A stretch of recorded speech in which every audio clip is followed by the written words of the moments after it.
My name is Adam Luckroth. I am from Plymouth, Minnesota, and brain injury has affected me in a very real way, not directly but indirectly. My sister was in a car accident in the mid-'80s when I was in 3rd grade. One day I came home from school and was told that she was in a car accident and had suffered a head injury. Today we better know it as a traumatic brain injury.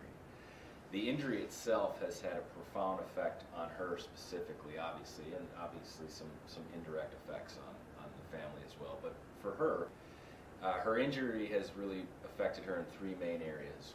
The first being she can't walk, so she's in a wheelchair. The second would be she has difficulties with her speech. And the third is her short-term memory, so she forgets and has difficulty remembering stuff. My perspective is a little different. I don't have a brain injury. My sister has a brain injury. And the way that affects loved ones is a lot of times unseen. The year or 2 after my sister's injury was rough, to say the least.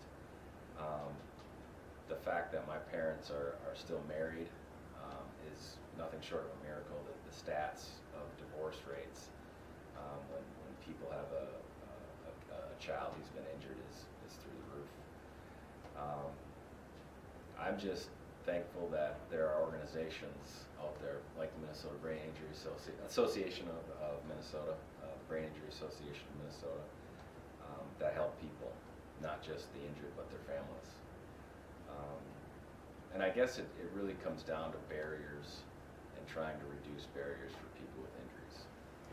Well, I'm concerned specifically with the proposed or possible constitutional amendment requiring photo ID to vote.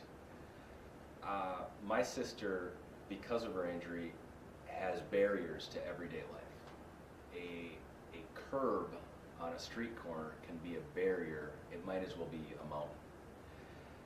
These barriers she has to confront and overcome every day. I feel requiring voters, especially voters with disabilities, to have identification to be able to vote is an added barrier that's not necessary. She doesn't drive, so she doesn't have a driver's license. And to require her to show up to her polling place, where her name is already in the registration, her address, requiring her that added thing of bringing a photo ID is a barrier that many people wouldn't think is very big, but in her life it can be. And requiring her to have an ID to vote, I think goes against our fundamental right to be able to choose who represents us.